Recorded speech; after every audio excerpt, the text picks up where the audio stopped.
Before the world ever heard the roar of war, before the machinery of genocide began to turn, an idea was quietly taking shape, an idea that would justify unimaginable destruction. It didn't begin with guns or camps. It began with a belief that humanity could be divided, ranked, and purified. At the center of this belief stood Adolf Hitler, a man who transformed fringe theories into state doctrine. But he did not invent these ideas from nothing. The roots of Nazi racial ideology stretch back decades before he rose to power, buried in a mix of nationalism, fear, and deeply flawed interpretations of science. In the late 19th and early 20th centuries, Europe was a breeding ground for racial theories. Misapplications of Charles Darwin's ideas gave rise to something called social Darwinism, the notion that certain groups of people were naturally superior, destined to dominate others. These ideas were never scientifically valid, but they spread quickly, especially in societies grappling with economic hardship and political instability. Germany, after World War I, was one of those societies. Defeated, humiliated, and economically devastated, it became fertile ground for radical ideologies. Many Germans were searching for explanations, someone to blame, something to restore their sense of pride. Into this chaos stepped Hitler, offering a simple but dangerous narrative. Germany had been betrayed, not defeated, and its future depended on reclaiming racial purity.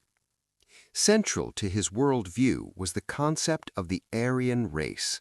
According to Nazi ideology, Aryans were a superior group, tall, strong, intelligent, and destined to rule.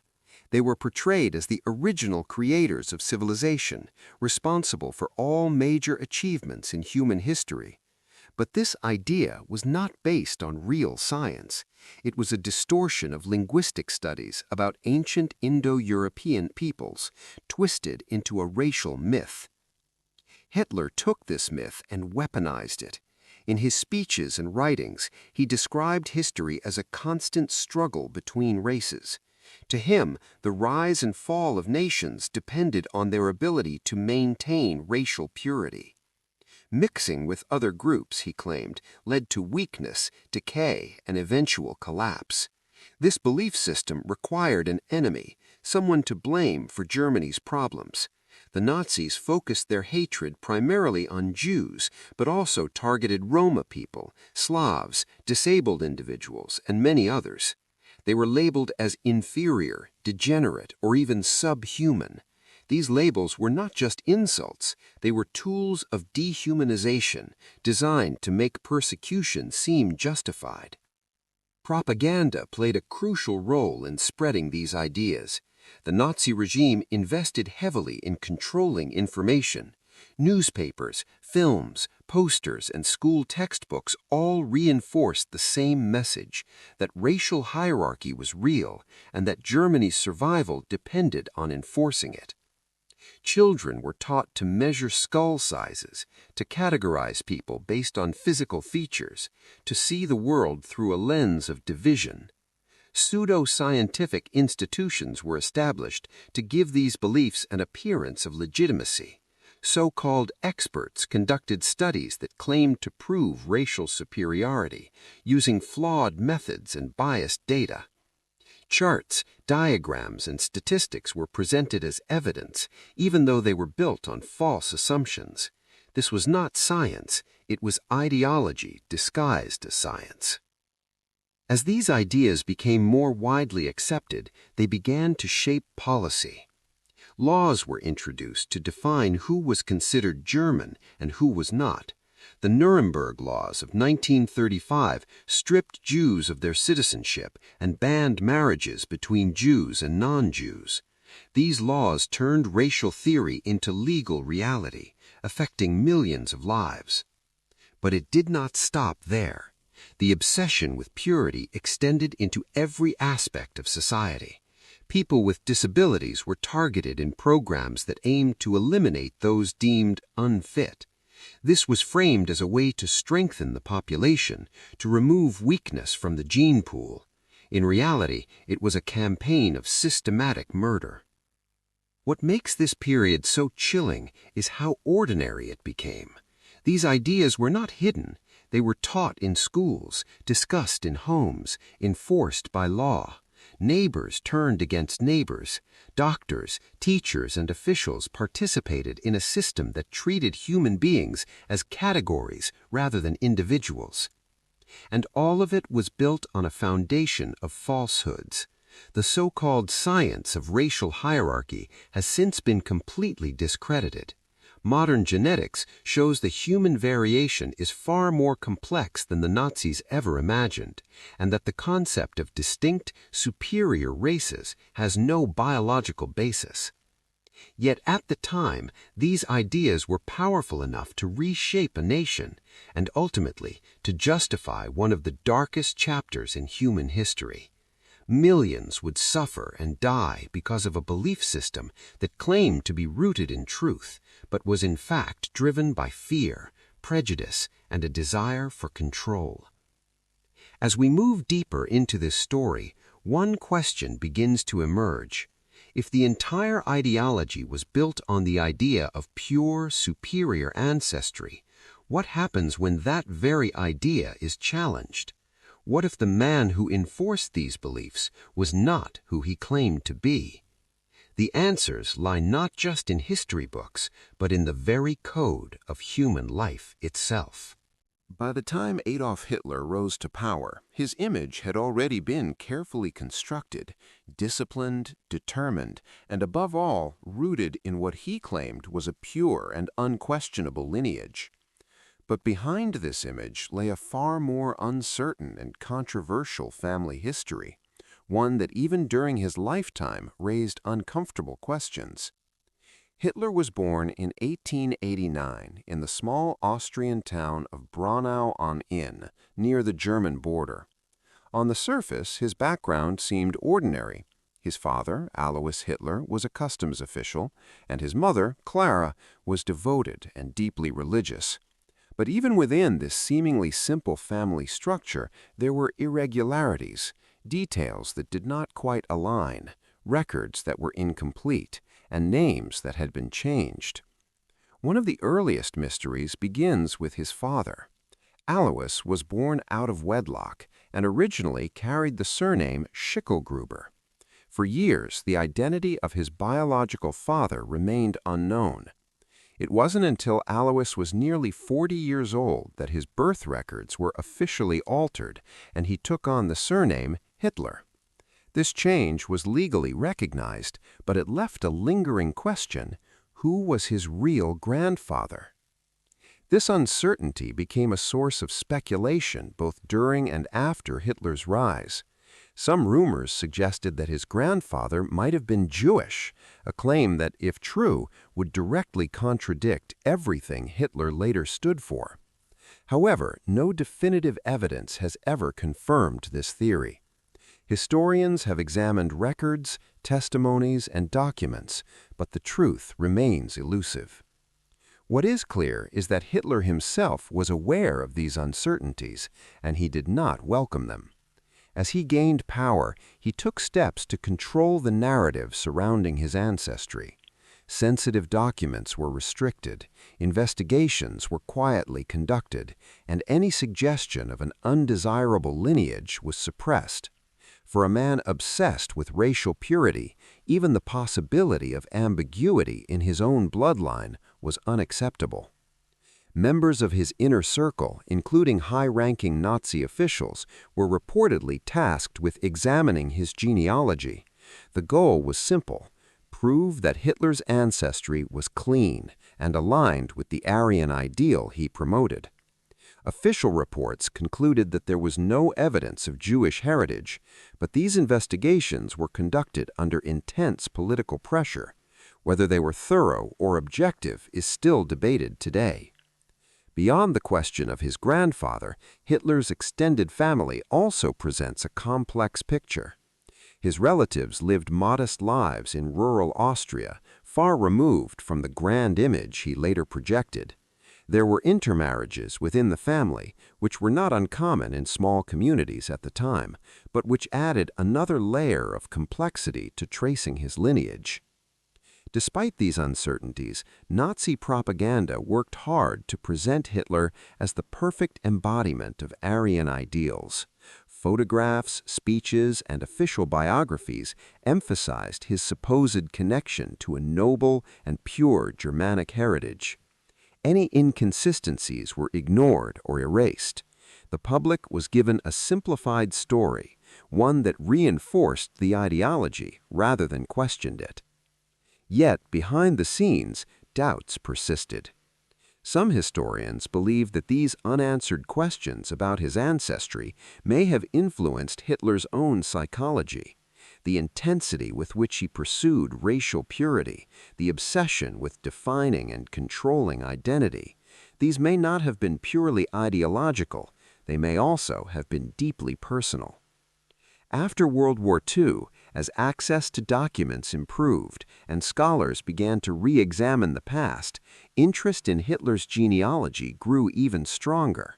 Researchers combed through church records, legal documents, and family histories, trying to piece together a clearer picture.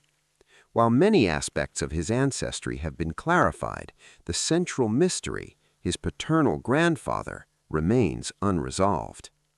This lack of certainty is significant. It highlights the fragility of the very system Hitler tried to impose.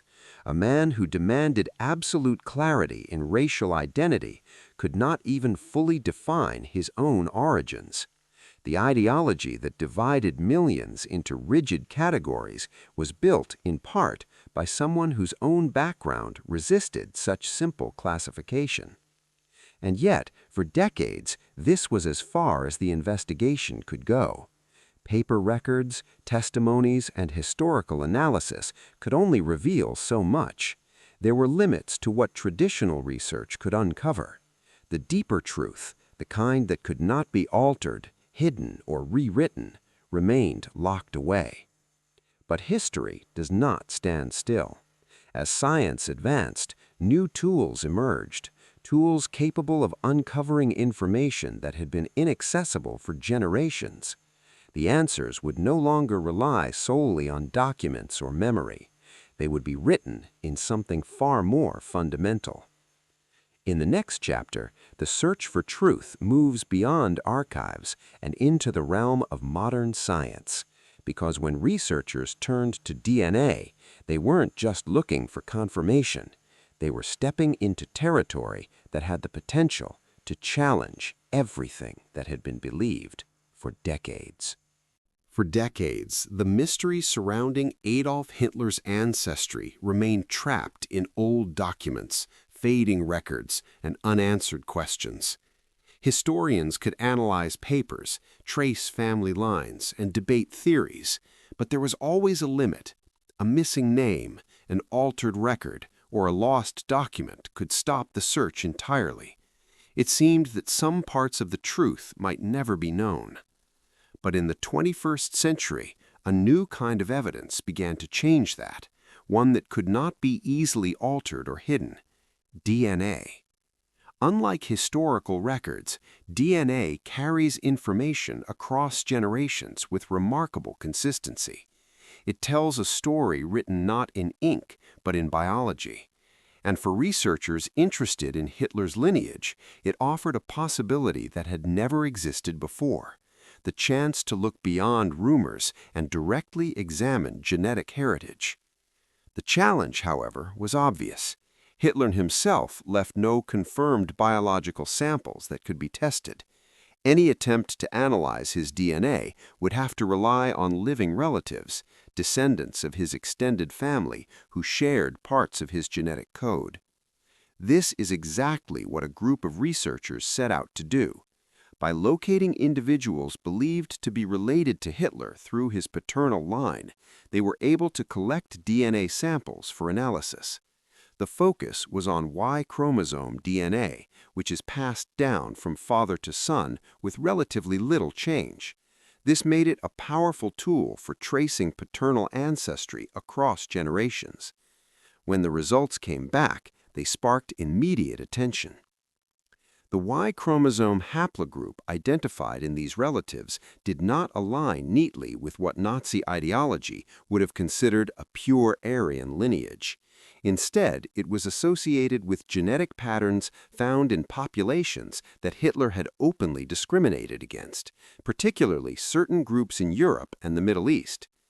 This did not mean that Hitler himself belonged to any specific group he targeted, nor did it confirm long-standing rumors about his grandfather, but it did introduce something far more disruptive: uncertainty.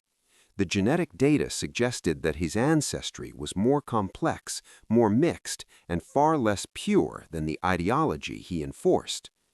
Some reports pointed to haplogroups that are relatively common among Ashkenazi Jewish populations, as well as North African groups like the Berbers. These claims quickly spread through media outlets, often presented in dramatic terms, as if a single test had overturned decades of historical understanding. But the reality is more nuanced. Genetic markers like haplogroups do not define identity in the way Nazi ideology claimed. They indicate distant ancestral patterns, not cultural, religious, or personal identity. A shared haplogroup does not mean direct descent from a specific group in the way headlines often imply. It reflects deep population history stretching back thousands of years. Many geneticists urged caution. The sample size in these studies was limited, and the conclusions depended on the assumption that the tested individuals were accurately connected to Hitler's paternal line. Any break or uncertainty in that lineage could affect the results. In addition, human populations have mixed extensively over time, making it difficult to draw simple or definitive conclusions. Still, the findings were significant not because they proved a specific claim, but because they challenged a central idea. The notion of absolute racial purity, which formed the core of Nazi ideology, was once again shown to be scientifically meaningless. Modern genetics has consistently demonstrated that all human populations are interconnected. Differences exist, but they do not divide humanity into clear, separate categories. The boundaries that ideologies like Nazism tried to enforce simply do not exist at the biological level. In that sense, the DNA findings did something powerful. They didn't just raise questions about Hitler's ancestry. They exposed the fragility of the entire system he built. An ideology that depended on rigid definitions of identity was confronted with evidence of complexity, overlap, and shared origins. The reaction to these discoveries was mixed. Some historians saw them as an important reminder of how flawed Nazi thinking had been. Others warned against overinterpreting the results, emphasizing that history should not be rewritten based on limited genetic data. The debate itself became part of the story, reflecting the tension between scientific discovery and historical interpretation. What remains undeniable is this: the closer we look at human genetics, the harder it becomes to support ideas of racial hierarchy. The more we learn, the more we see connections instead of divisions. And yet the story does not end with science, because facts alone do not erase beliefs. The implications of these findings go beyond biology. They reach into how we understand history, identity, and responsibility. If the very foundation of Nazi ideology collapses under scientific scrutiny, what does that mean for how we interpret the past? How should we confront a legacy built on ideas that have no basis in reality? In the next chapter, the focus shifts from discovery to reaction, from what was found to how the world responded. Because sometimes the most revealing part of the story is not the evidence itself, but what it forces us to confront. The moment the DNA findings entered public discussion, they did more than raise eyebrows. They forced historians, scientists, and a wider world to confront a deeply uncomfortable contradiction. At the center of it all stood Adolf Hitler, a man who built an entire system on the idea of racial certainty, now surrounded by evidence that pointed instead to ambiguity. For decades, Nazi ideology had insisted on clear divisions, pure versus impure, superior versus inferior. These categories were presented as absolute, as if they were laws of nature. But the emerging genetic data told a very different story. It suggested that human ancestry does not follow clean lines. It overlaps, blends, and resists the kind of rigid classification that Hitler demanded. For many historians, this was not entirely surprising. Long before DNA studies, scholars had already challenged the scientific validity of Nazi racial theories. Anthropology, biology, and genetics had all moved far beyond the simplistic and deeply flawed ideas promoted in the 1930s. But what made this moment different was the symbolic weight of the findings. Because this was not just about disproving an ideology in theory, it was about turning that contradiction inward toward the very figure who enforced it. The idea that Hitler's own ancestry might not fit the pure standard he imposed carried a powerful irony. It highlighted a fundamental truth. The system he created was not just morally catastrophic, but intellectually unstable from the very beginning. It depended on certainty where none existed. Yet the reaction to these findings was far from uniform. Some media outlets seized on the most sensational interpretations, presenting the DNA results as definitive proof that Hitler belonged to groups he persecuted. Headlines were written to shock, to provoke, to attract attention. But in doing so, they often oversimplified the science, turning complex genetic data into dramatic but misleading conclusions. Serious historians and geneticists pushed back against this narrative. They emphasized that the evidence did not support such clear-cut claims. DNA can reveal patterns, probabilities, and distant connections, but it cannot assign identity in the way ideology tries to. The danger, they warned, was replacing one oversimplification with another. At the same time, the discussion raised important ethical questions. Should we use modern science to reinterpret historical figures? Where is the line between investigation and speculation? And perhaps most importantly, does uncovering new details about Hitler's ancestry change anything about his actions or their consequences? For many scholars, the answer was clear: it does not. The crimes committed under Nazi rule are documented, undeniable, and independent of any genetic findings. The suffering caused by those policies cannot be recontextualized or diminished by new interpretations of ancestry. In that sense, the DNA debate is not about rewriting history. It is about understanding how fragile the ideas behind that history truly were. There is also a deeper lesson here about the nature of belief. Nazi ideology did not survive because it was scientifically accurate.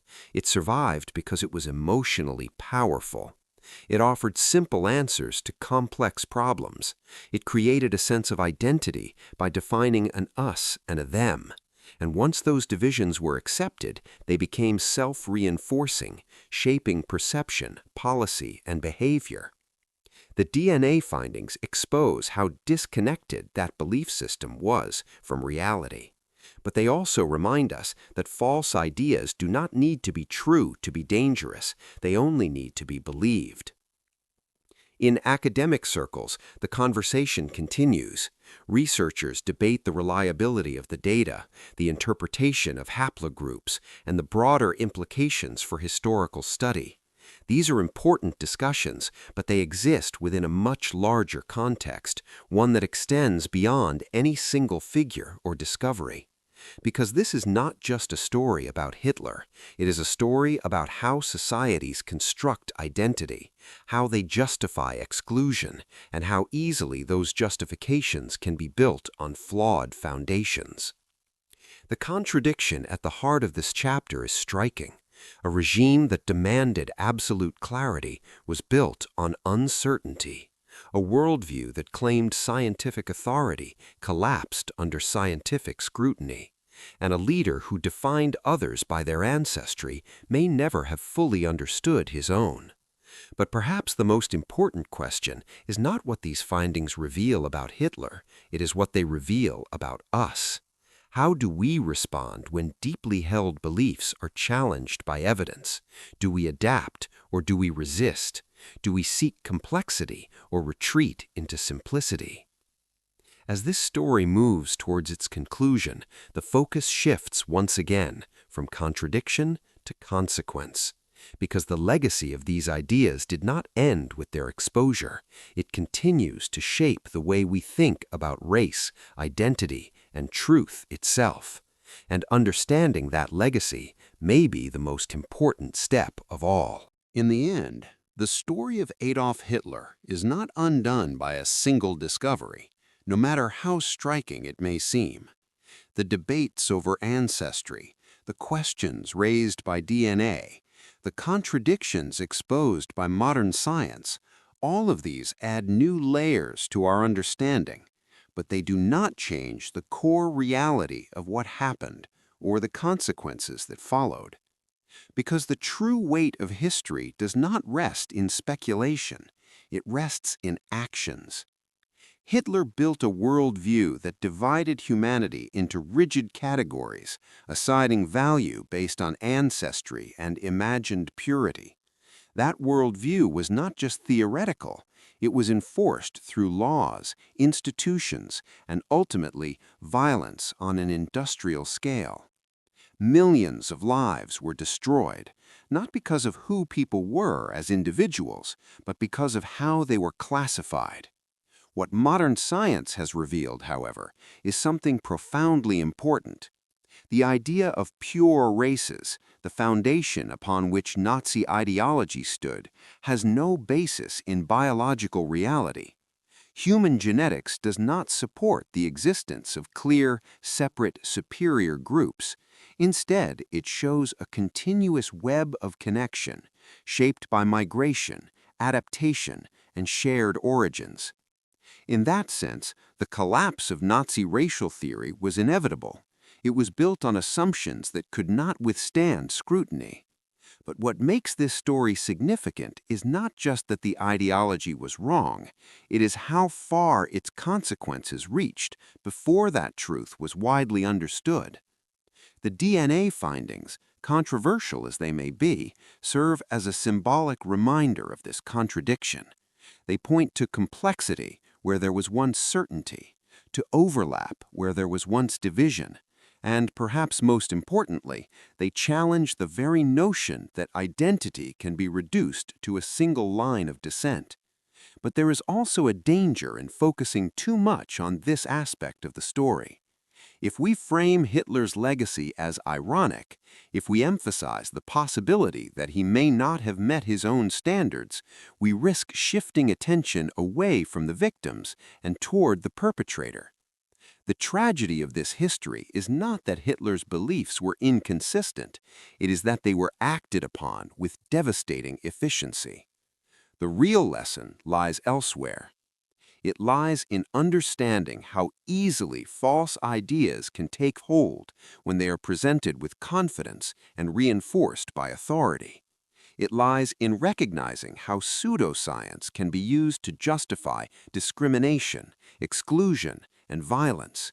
And it lies in remembering that the line between belief and action can be crossed more quickly than we might expect. The world that emerged after World War II was forced to confront these realities. New frameworks for human rights were established. Scientific communities became more cautious about how research is interpreted and applied. There was a collective effort, however imperfect, to ensure that such ideologies would not rise again unchecked. And yet, the themes explored in this story have not disappeared. Questions of identity, belonging, and difference continue to shape societies around the world. Advances in genetics have provided powerful tools for understanding human history, but they have also introduced new ethical challenges. How do we use this knowledge responsibly? How do we prevent it from being misused in ways that echo the past? These are not abstract concerns, they are ongoing responsibilities. The legacy of Hitler's ideology is not confined to history books. It lives on as a warning, a reminder of what can happen when fear is allowed to define identity, when complexity is reduced to simplicity, and when humanity is divided into categories that deny our shared nature. In the end, the most important truth is also the simplest one. No genetic marker, no ancestry report, no classification system can determine the value of a human life. The attempt to do so has already led to one of the darkest chapters in history. And understanding that is far more important than resolving any remaining questions about a single man's lineage. Because this story was never really about proving who Hitler was. It is about understanding what he believed, what he did, and why it matters, now more than ever.